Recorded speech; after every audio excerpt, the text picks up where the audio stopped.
Peço esse favor para vocês. Coloquei para gravar para que vocês tenham acesso, né? Depois. Tá? Então, só para a gente...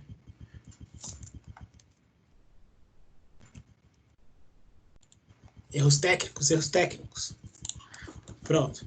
Então, acho que vocês estão vendo a partir de agora.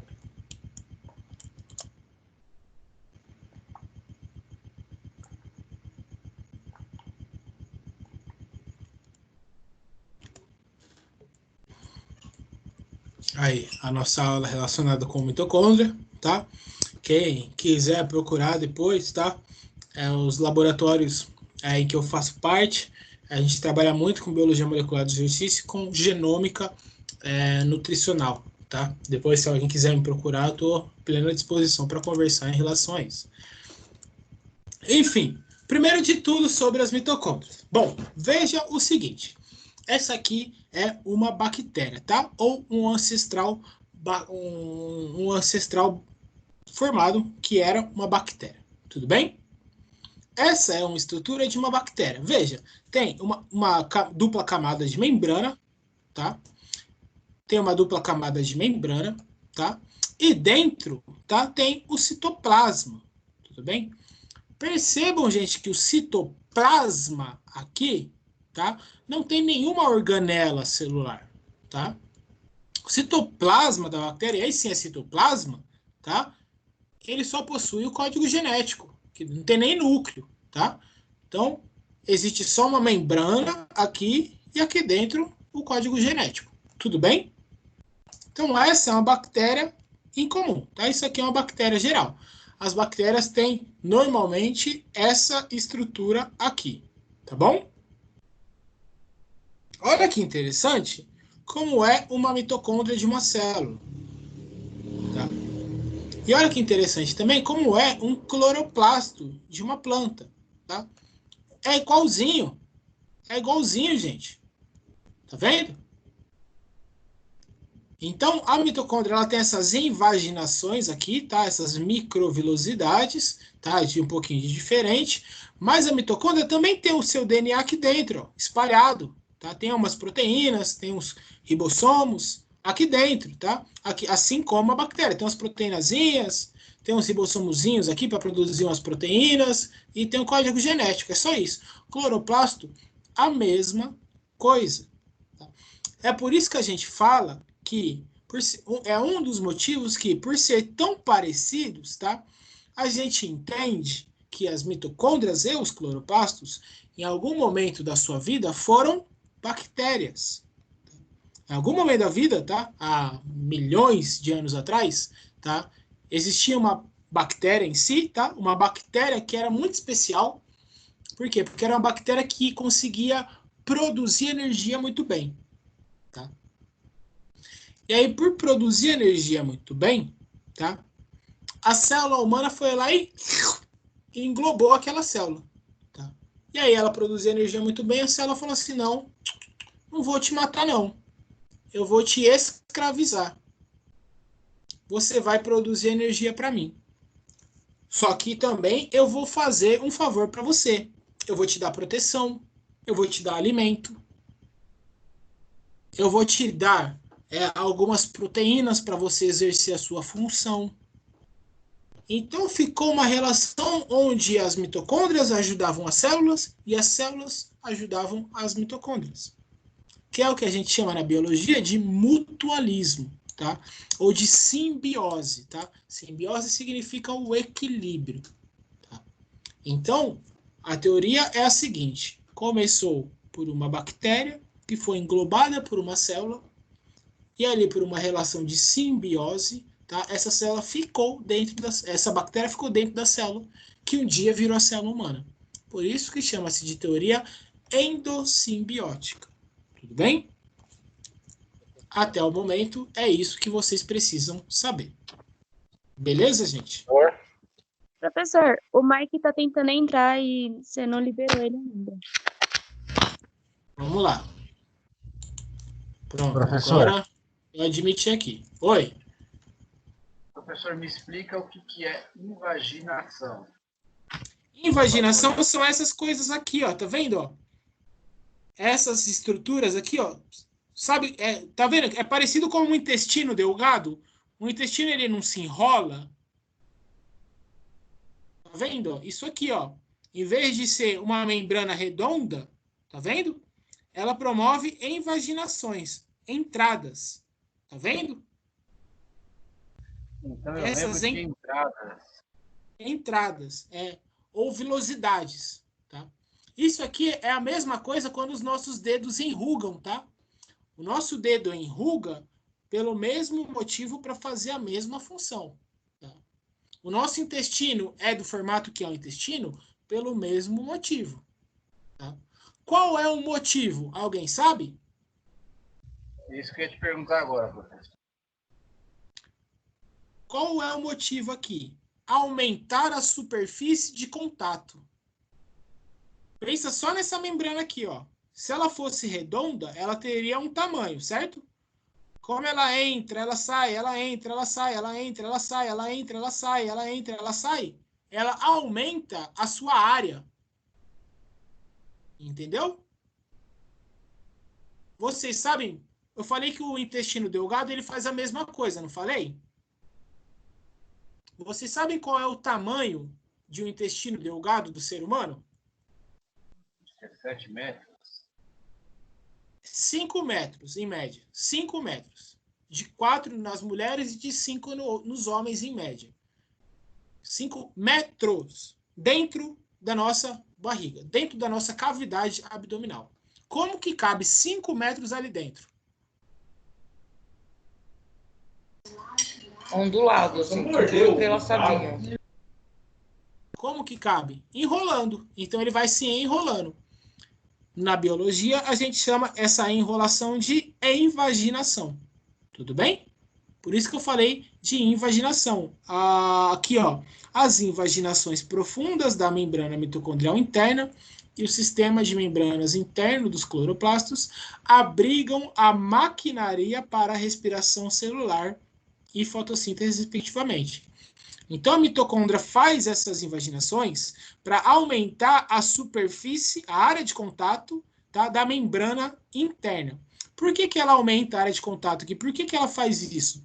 Porque é nessa membrana interna que está a maquinaria para produzir energia.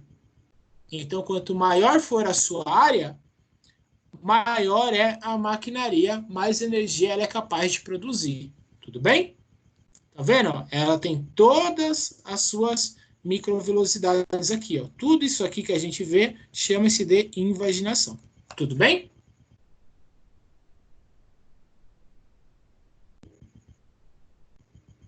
Tudo. Beleza, beleza. Num formato, tá? Aí, na biologia, você tem muitos nomes sensacionais, mas você também tem muitos nomes idiotas, tá? Em algum momento, algum ser humano olhou isso aqui e falou, nossa, essa estrutura aqui, ó, parece uma crista, tá? Isso aqui parece uma crista. E chamou-se essas invaginações aqui, esses espaços, chamou-se de crista mitocondrial, tá? Tá vendo? Ó? Crista, como é da mitocôndria, mitocondrial. Tudo bem? Eu vou voltar a célula, eu vou voltar a imagem para mim, só para eu fazer um parênteses para vocês entenderem, tá? É uma regra que eu falo para todos os meus alunos de fisiologia. Isso é uma regra do corpo humano, tá? Os nomes são sempre mais complicados do que a explicação, tá? Os nomes são sempre mirabolantes. Então, o que eu falei para vocês, dogma central da biologia molecular. É um DNA que vira um RNA que vira uma proteína. Simples assim. Crista mitocondrial, tá? São essas invaginações que estão dentro da mitocôndria, tá? Então, assim, os nomes sempre são complexos, tá? Eles sempre são muito mirabolantes, mas o mecanismo por trás é muito simples, tudo bem? Então, não se assustem com os nomes, tá bom? Vou dar um exemplo para vocês. Quando a gente fala de músculo, quando a gente fala de célula, então a gente aprende retículo endoplasmático, núcleo, ribossomo, a gente aprende mitocôndria, a gente aprende membrana plasmática, na célula do músculo, todas têm um nome diferente. Todas têm um nome relacionado com fibra, porque fibra é a célula do músculo, tudo bem? As mitocôndrias também não são diferentes. Então, tudo que a gente for falar que existe dentro de uma mitocôndria, a gente vai adicionar o nome mitocondrial. Tudo bem? Então, acho que foi o Anderson que me perguntou qual é a função do DNA mitocondrial. É a mesma do DNA da célula. Só que a célula produz o seu DNA para a própria célula. A mitocôndria produz o seu DNA para a própria mitocôndria. Tudo bem? O DNA é a informação genética, ou da mitocôndria, ou da própria célula. Tudo bem? Professor, uma pergunta. Oi. Agora a gente entendeu a origem da mitocôndria na célula pela explicação da endossimbiose. Perfeito. E a origem das demais organelas? Excelente questão. Excelente questão, mas eu tenho um slide mais para frente para responder essa pergunta, pode ser? Beleza, professor, pode A ser. gente precisa... Aí você me lembra de novo dessa pergunta, tá? Que vai ter um slide mostrando a linha de tempo da evolução. Tá? Gente, o que existe dentro da mitocôndria? Tudo que a gente fala dentro da mitocôndria, a gente fala dessa parte azul, tá vendo? Essa parte azul aqui, ó, esse citosol da mitocôndria, tá? A gente chama de matriz Não mitocondrial. tá aparecendo o slide. Professor, põe no slide para nós ver. Ah, não tá aparecendo? Perdão. Estão vendo agora?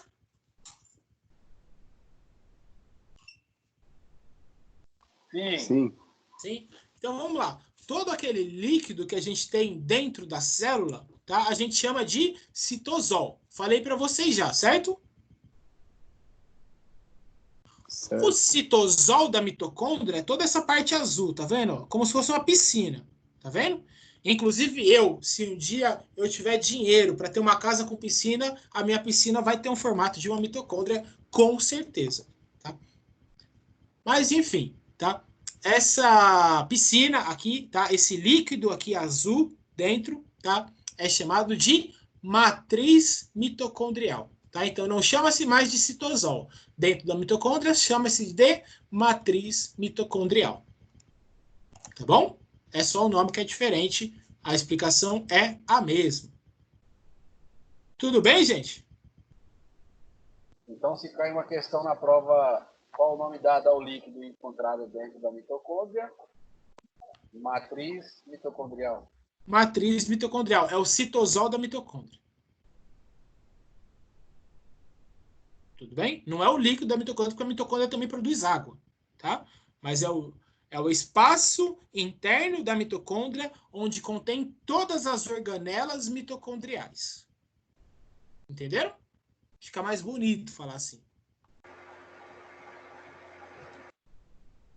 Tá bom? Então, quais organelas que nós temos? Oi? Então, para mim, no caso, explicar as invaginações, elas são estruturas, como que eu chamo, para me explicar numa possível questão? As invaginações aqui, elas formam a crista mitocondrial para aumentar a superfície de contato da membrana interna. Então, essa é a membrana externa da mitocôndria e essa aqui é a membrana interna da mitocôndria. Simples assim, tudo bem? Beleza. Obrigado. É que nem uma célula que tem duas membranas. A mitocôndria também tem duas membranas, uma externa e uma interna. A diferença da mitocôndria é que a interna ela é toda particular, assim, ela é toda peculiar. Tudo bem? Um outro ponto que agora vocês precisam visualizar aqui nessa imagem, vocês estão vendo esse círculozinho aqui, ó, esses bambolezinhos aqui? Vocês estão vendo? Sim. Você sabe o que são essas bolinhazinhas aqui? Esses círculos aqui? É o DNA da mitocôndria. Esse é o DNA mitocondrial. Olha que bonito. DNA mitocondrial. São esses círculos aqui, ó, dentro da mitocôndria. Tá vendo? A mitocôndria não tem núcleo, gente. Lembra que eu falei que ela veio de uma bactéria? Ela é uma bactéria? Ela não tem núcleo. Tá? Professor, Então, o DNA fica jogado ao longo de toda a matriz. Oi? o senhor tinha falado do Alzheimer, né? Aham. Isso se dá porque o DNA da mitocôndria ele é um DNA exclusivo da mãe? Também, mas não é por isso. Tem outras particularidades. Eu não falei, lembra, não confunda. Eu não falei que o Alzheimer é causado pelo DNA mitocondrial. Mas existem disfunções do metabolismo mitocondrial que causam ou que potencializam a chance de se ter Alzheimer. Tudo bem? Por exemplo, tá? Se esse DNA aqui, ele não produzir muitas proteínas, tá? Muitas moléculas que vão ajudar na produção de energia. Então, os neurônios vão ter um déficit de energia. Isso pode, ao longo do tempo, evoluir para o quadro de Alzheimer. Bem? Então, não é que o DNA mitocondrial causa o Alzheimer. O DNA mitocondrial está relacionado com o Alzheimer. Tudo bem? Por isso ele pode ser uma doença hereditária. Por isso ele pode ser uma doença hereditária, exatamente. Da mãe. Culpem a sua mãe se no caso vocês tiverem uma doença mitocondrial. Bom, mas a gente chega lá. Tudo bem, gente? Então, para resumir, tá? Para a gente correr, a gente precisa correr. Uma membrana externa, uma membrana interna. Dentro da membrana interna, a gente tem a matriz mitocondrial. Dentro da matriz mitocondrial, a gente tem todas as organelas mitocondriais. Quais são as organelas mitocondriais? Você precisa produzir proteína. Para produzir proteína, você precisa ter os ribossomos, tá?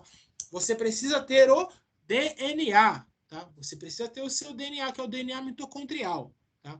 Você precisa ter os granulócitos aqui dentro, tá? Você precisa ter algumas proteínas já feitas, tá? Que elas só vão incorporar a cadeia de ATP, certo? A cadeia de formação de ATP, que é a cadeia de fosforilação oxidativa, tá? Que chama-se essas partículas, a principal molécula que produz ATP. Olha que simples, a principal molécula que sintetiza ATP, ela chama ATP sintase. Óbvio, né? Então, se ela sintetiza ATP, a molécula chama ATP sintase. Tudo bem? Ajudaram a gente nessa, hein?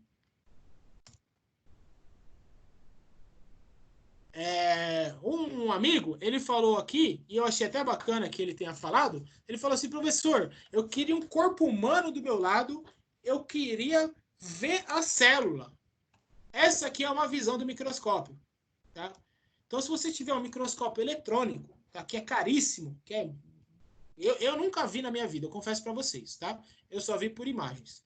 Lá na Unicamp a gente manda fazer e pega a foto pronta. Isso aqui é uma mitocôndria. Então a gente faz uma estruturação 3D, tá? Para ficar um pouquinho mais didático. Tudo bem? Então essa é uma foto, tá? Essa é uma foto de microscópio.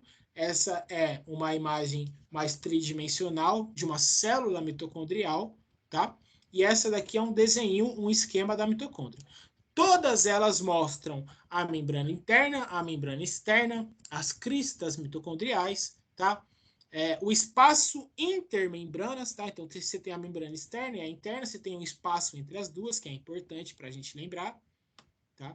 Então, a matriz mitocondrial no meio, tá? E é isso que tem o mitocôndria, tá? E depois aqui o DNA mitocondrial, os ribossomos mitocondriais, tá? A ATP sintase, que vai produzir ATP. É isso que tem. Tudo bem, gente? Não tem muito segredo, não.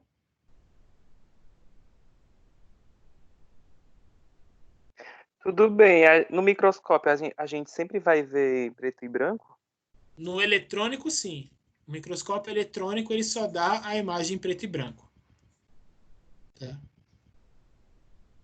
Então, aqui a gente está falando de 200 nanômetros. Ou seja, é 2 vezes 10 a menos 9. Tá? Na verdade, é 200 vezes 10 a menos 9. É muito pequeno. E aí, para conseguir ter uma resolução desse tamanho, a imagem acaba ficando em preto e branco. Mas vocês vão ter aula de laboratório com o professor Rodrigo. Ele vai mostrar algumas lâminas para vocês de tecido, sim, tá, gente? Inclusive, se vocês forem ter matéria comigo nos outros semestres, eu vou mostrar para vocês sim, tudo bem? Então, como que é uma célula no microscópio, uma célula de músculo, uma célula de coração, uma célula de intestino, uma célula de fígado, uma célula de rim, por aí vai, tá bom?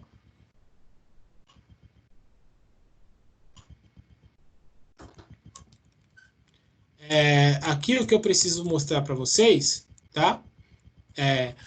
Então tudo que a gente falou de DNA mitocondrial, tá?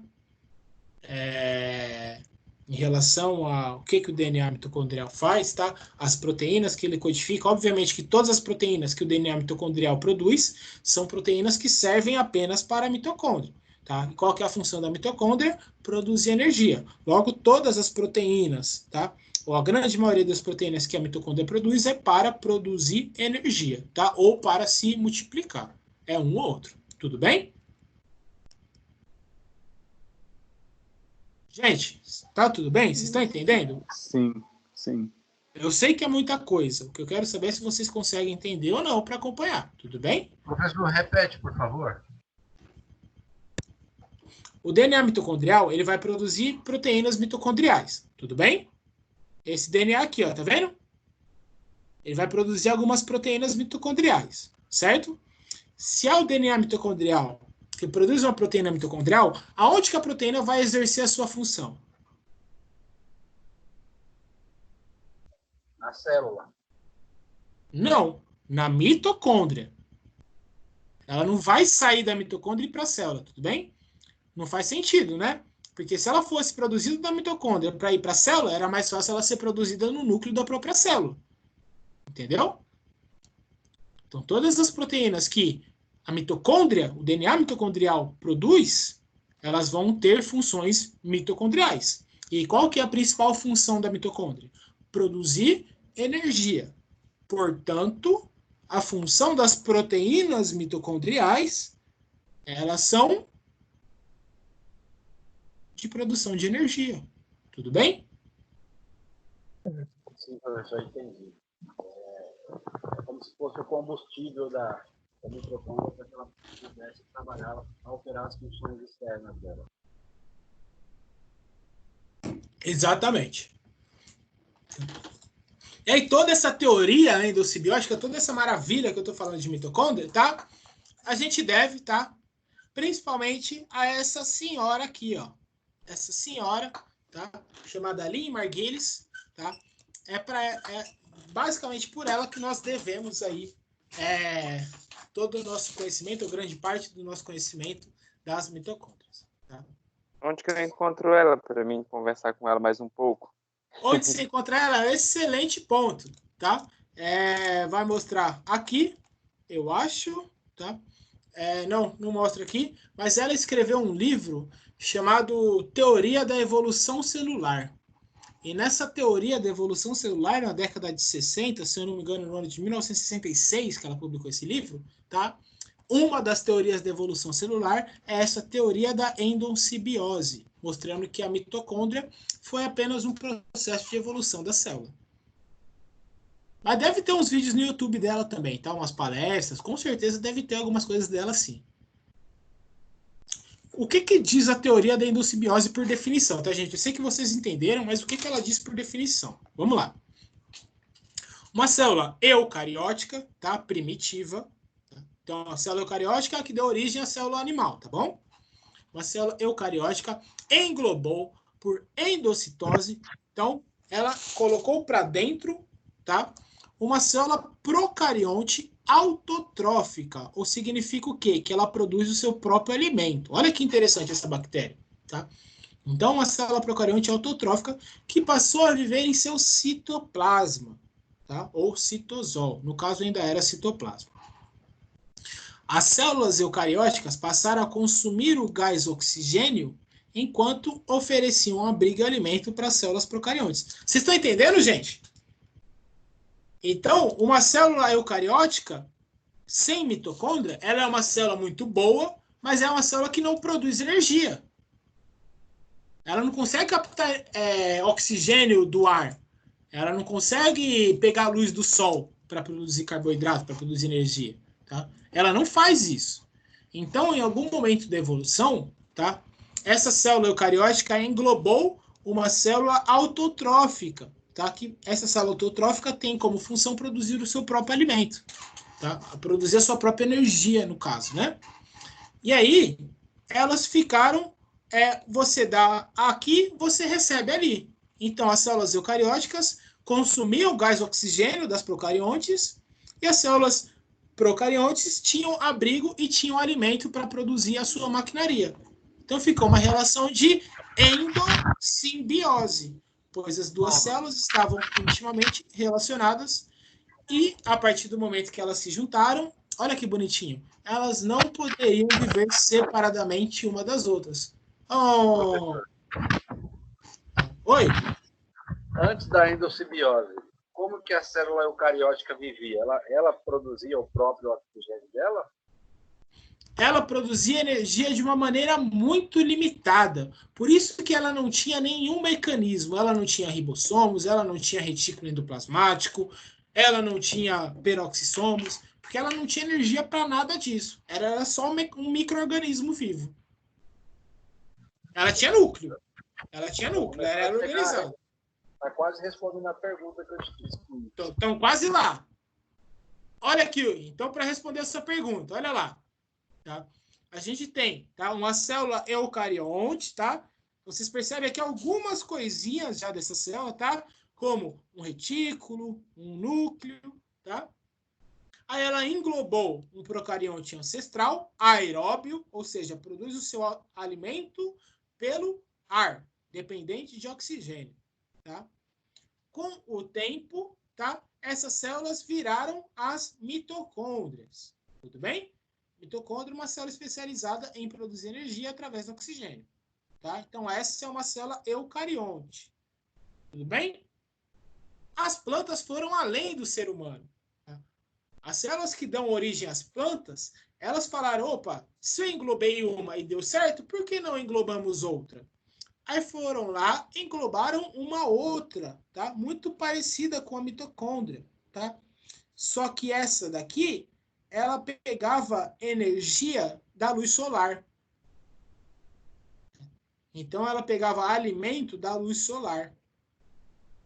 Por isso que planta, para ela crescer, você precisa o quê? Por água. Se por água, já é o suficiente. Ela tem o seu próprio alimento e ela produz a sua própria energia. Não vendo? A célula humana não tem cloroplasto. Graças a Deus, não somos verdes. Tá? Mas, por outro lado, a gente precisa se alimentar para dar suporte para a mitocôndria produzir energia. Entenderam? Por isso que a gente precisa comer. Então, olha lá. As mitocôndrias e os cloroplastos sintetizam algumas de suas próprias proteínas de modo muito semelhante ao de organismos procariontes, como, por exemplo, as bactérias. Então, um outro ponto. As mitocôndrias e as bactérias são do mesmo tamanho. Tá? Olha quanta coisa igual. Olha quanta coisa igual. Um outro ponto. As duas organelas têm uma membrana dupla e possuem um sistema de membranas internas. É um outro ponto que a mitocôndria, a bactéria e o cloroplasto têm em comum. Um outro ponto, tá? As mitocôndrias e os cloroplastos possuem seu próprio DNA, diferente do existente no núcleo. Um outro ponto, o DNA das duas, lembra que eu falei dos círculozinhos, tá? Aquilo lá é o DNA das duas. Então, o DNA tanto da bactéria quanto das mitocôndrias, eles são circular, tá? Com capacidade de se autoduplicar e não é associado com estonas, que é uma característica específica que fica lá na cromatina, tá? Mas a gente não vai entrar em detalhe em relação a isso, tá? Semelhante ao padrão encontrado em bactérias. Então, por tudo isso aqui, aquela mulher, chamada Lynn Margulis, falou que as mitocôndrias vieram de uma bactéria. Tudo bem? Olha lá o DNA mitocondrial. Esse é o DNA mitocondrial, tá, gente? Esse é o DNA mitocondrial. Então, as subunidades aqui que produzem toda a maquinaria para produzir energia. Bem? Nossa, professor, é possível estudar em laboratório por meio de microscópio cada estrutura do DNA dessa forma que é exposto no gráfico? A gente não faz muito através de microscópio, mas a gente estuda cada uma dessas estruturas sim. Inclusive, a gente tenta fazer algumas mutações genéticas em laboratório para melhorar a função mitocondrial, sim. Tá? Farmacológicas ou não. Tudo bem? Ok. Esse DNA mitocondrial, ele é tão grande, tá? Ele é tão grande que ele chega a representar, tá, 2% de todo o DNA celular. Então, de todo o núcleo, aquele DNA todo dentro da célula, tá? Aquilo ali produz aí de 95% a 99% do DNA. O outro 1%, 2% são, né, das mitocôndrias. Você fala, pô, professor, 2% é muito pouco. Gente, é a única organela que tem seu próprio DNA. Nenhuma outra tem. Todas as outras precisam do núcleo. A mitocôndria não. Olha a importância dela. É 64, estava certo mesmo quando eu te falei, tá? Ô Anderson. Então, o DNA mitocondrial é um código genético diferente. Então, você tem 64 possibilidades, mas as traduções não geram os mesmos aminoácidos, ou seja, não geram as mesmas proteínas que o DNA nuclear. Tá? Por isso, o DNA mitocondrial produz apenas 37 genes e 13 proteínas. Tá? Todos os genes e todas as proteínas são para a mitocôndria, são para produzir energia. Tudo bem? Gente, vocês estão acompanhando? Tá ok? Sim. Ok, professor.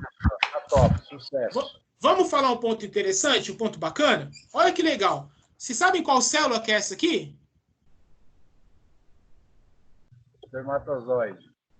É um espermatozoide. Tá? Essa célula aqui é um espermatozoide. Então, veja, esse é um corpo do espermatozoide, tá? Esse é o corpo do espermatozoide. Aqui está o núcleo do espermatozoide, então núcleo, DNA, retículo endoplasmático rugoso, retículo endoplasmático liso, tá tudo aqui, ó. Tá tudo aqui, tá? Núcleo, tá? Uma região chamada de acrossoma, que a gente não precisa focar agora. E as mitocôndrias do espermatozoide, tá? Que dão energia para o espermatozoide, elas estão fora da quépala. Estão vendo? Ó? Então, a cabeça do espermatozoide, onde está o núcleo, onde está todas as organelas, é separado da mitocôndria. Da mitocôndria do espermatozoide. Olha que legal. Professor, para que você está falando isso? Para que eu preciso saber isso? Vamos ver, vamos ver. Olha lá. O DNA mitocondrial só pode ser herança da mãe, pois as mitocôndrias do espermatozoide são destruídas durante a fertilização. Então, quando um espermatozoide chega num óvulo, só a quépala entra. O resto morre, tá? O resto é descartado. Então, só essa região aqui entra. Por isso que o pai dá o seu código genético nuclear, mas não o mitocondrial. Entenderam? Quer dizer que nesse caso aí a mitocôndria só serve para produzir a energia para o espermatozoide chegar até o óvulo. Exatamente. E comemore, viu? Porque você foi espermatozoide com muita mitocôndria, que conseguiu ganhar de todos os outros.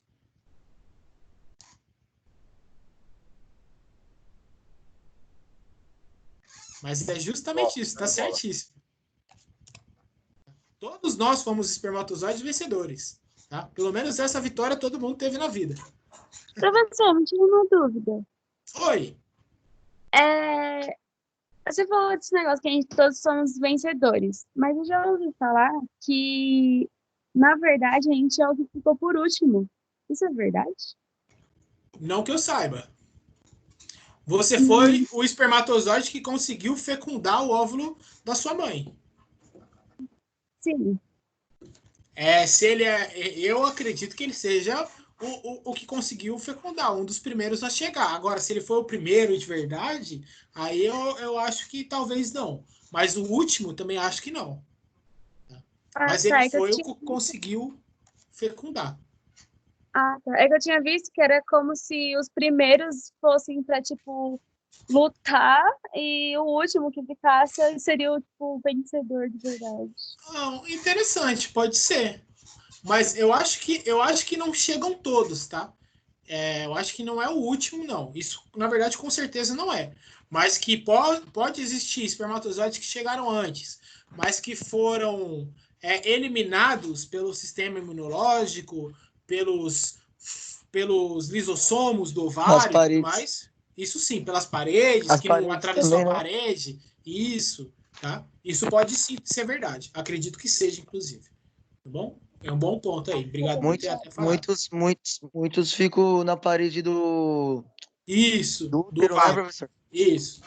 Não só do útero, né? Mas do óvulo em si. Tá bom? Entendi. Mas olha que legal, gente. Se só a quépala passa, tá? Apenas o lado materno, apenas a mitocôndria do óvulo, que passa de uma geração para outra. Então, uma mãe que tem filhos apenas homens, como é a minha mãe, tá? Existe eu e meu irmão, tá? A linhagem genética da minha família mitocondrial acabou. Acabou.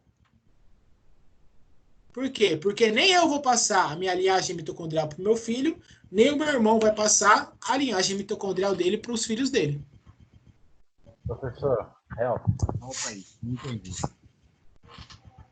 Não entendeu? Ó, só a mitocôndria da mãe que passa de geração em geração, certo? Porque o espermatozoide não passa. E só o homem tem espermatozoide. Tudo bem? Então, só o espermatozoide da mãe que passa de geração em geração. Agora entendi, professor. Entendi. Entendeu? Então, se a sua mãe só teve filhos homens, a linhagem genética mitocondrial da sua família acabou com a sua mãe. Acabou com você, no caso. Que nem aconteceu com a minha. Existia eu e meu irmão. A nossa linhagem genética acabou aqui. Tudo bem? Só que olha que interessante.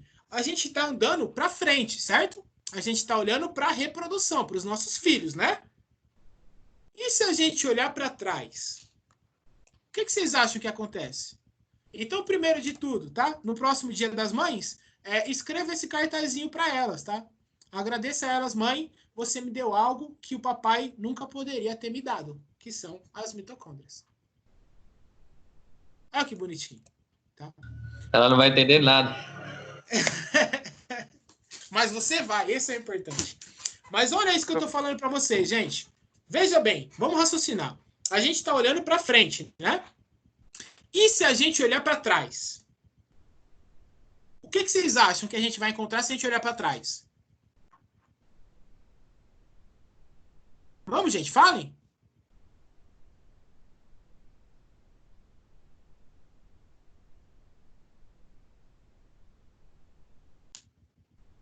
Sei. Não sabem? Então, olhando para frente, a gente está falando que a linhagem passa de mãe para filha, né? Ou melhor, mãe para filha, né? Então, a linhagem só passa pela parte materna da sua família. Tudo bem? E se você olhar para trás? Se você olhar para trás, você vai ver que o DNA da sua mãe foi passado pela sua avó. O DNA da sua avó foi passado pela sua bisavó. O DNA da sua bisavó foi passado por uma outra, pela sua tataravó. E por aí vai, certo? Então, esse estudo aqui, ó, tá? Esse estudo foi publicado na Nature no dia 1º de janeiro de 1987, se eu não me engano, tá? Publicado por uma pesquisadora brilhante chamada Rebecca Kahn. Eu tô louco para fazer meu doutorado nessa universidade porque ela fica na Califórnia, tá? Além de ser uma universidade muito boa, fica num lugar geograficamente muito favorecido também, né? Califórnia, calor, praia, etc, né? Enfim, tá? Mas lá em 1800 e alguma coisa, no dia 1º de janeiro, ela publicou esse artigo. O tema do artigo, o título é O DNA mitocondrial e a evolução humana. Olha o que ela fez. Olha o que ela fez, que magnífico, tá?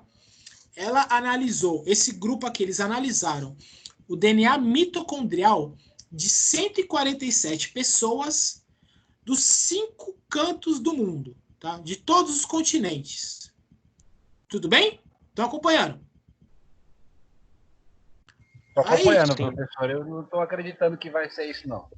Beleza, então analisou 150 pessoas, 150 mulheres, tá? Dos cinco continentes do mundo. E aí, eles encontraram o quê? Vamos lá.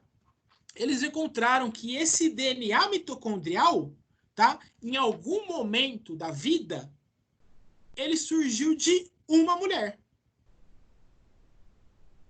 Qual momento? Eles postularam que essa mulher viveu há 200 mil anos atrás, aproximadamente, tá? 200 mil anos para trás, tá? Provavelmente na África. Por que na África?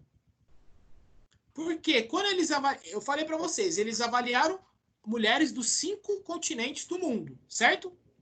Então, todas as mulheres tinham o DNA mitocondrial de diferentes origens, exceto as mulheres africanas.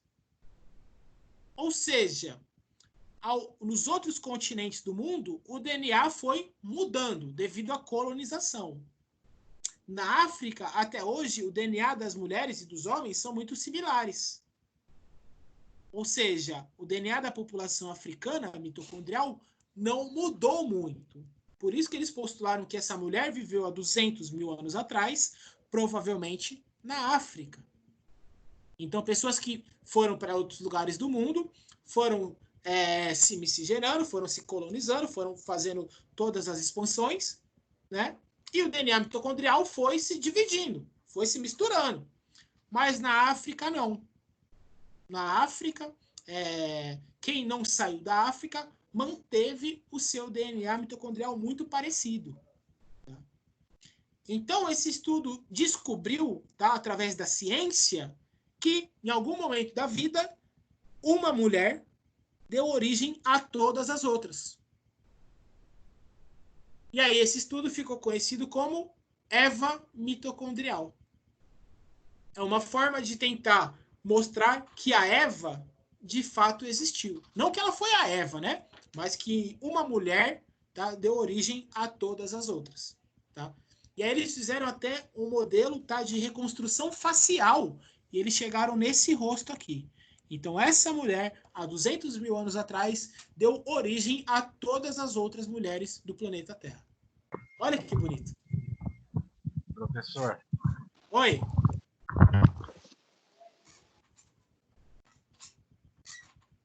Oi. Minha filha está na 4ª série. A Heloísa, dá os parabéns para ela. Quando o senhor estava falando, antes do senhor falar que era Eva, ela falou aqui, a Eva. Olha só, parabéns, hein? Foi esperto, hein? Foi esperto. Mas não agradeça seu pai, não. Agradeça sua mãe, né? Que seu DNA mitocondrial veio dela. Tá bom? Beleza, gente? Beleza. Beleza? Tem, claro, outras coisas aqui, né? Umas coisas... esse ponto é interessante, ó, para vocês verem, de todos os compartimentos celulares, tá? Então, dentro de uma célula, nós temos vários compartimentos intracelulares, né? No citosol, o citosol, por exemplo, ele representa mais de 50% da célula. Então, dentro da célula, mais de 50% que tem lá é citosol. Os lisossomos é 1%. Olha a porcentagem de mitocôndrias. Será que é importante? É muita coisa, né? Quase 1/4 das nossas células, da nossa célula humana, é formado por mitocôndria.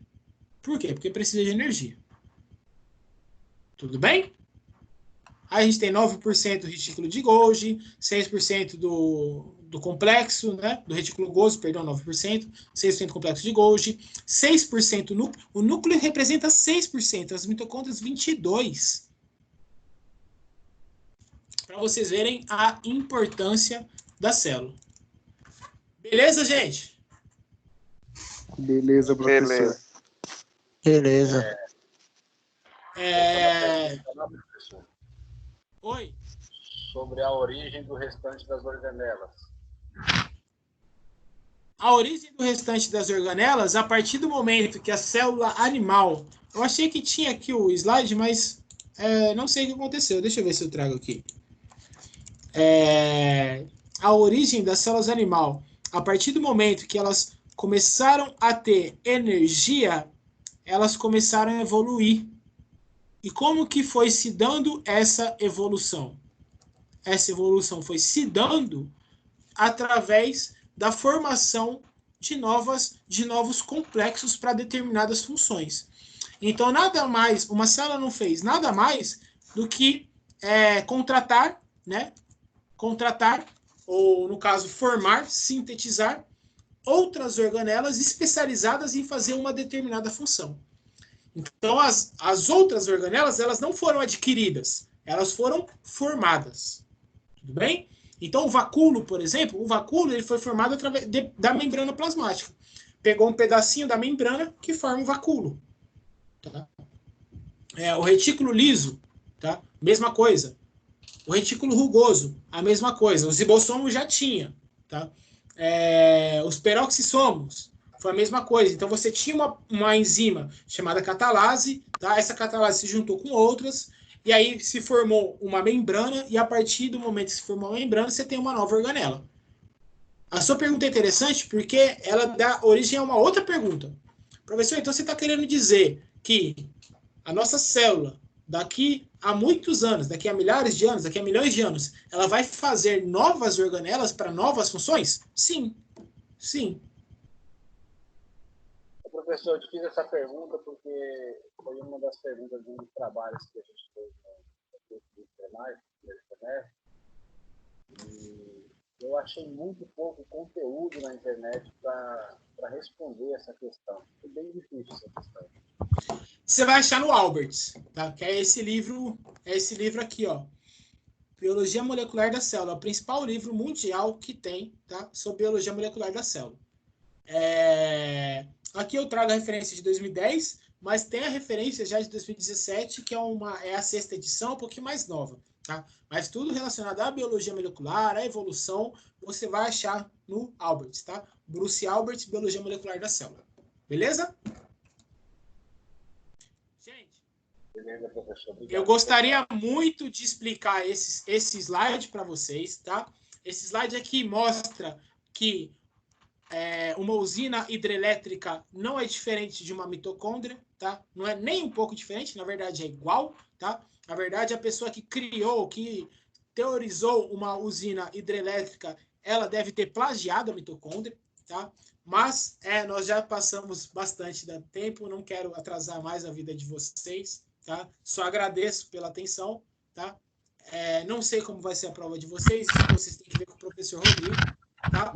Mas na segunda que vem, de qualquer forma, às 7 da noite, a partir das 6h30, eu vou estar nessa mesma aula à disposição de vocês, tá? Então, se você tiver algum problema, corre para mim, tá? Entra aqui, professor, tem alguma dúvida? Pode falar, e aí estou aqui para tirar dúvida, tudo bem? Estou aqui para ajudar vocês. Valeu, professor. Sucesso, adorei a aula. Marca. Obrigado, gente. Obrigado pela participação, pelas perguntas e tudo mais. Tamo junto, gente. Boa noite para vocês. Boa semana. Obrigado, professor. Boa noite. Tchau. Obrigada, professor. Boa noite. Tchau.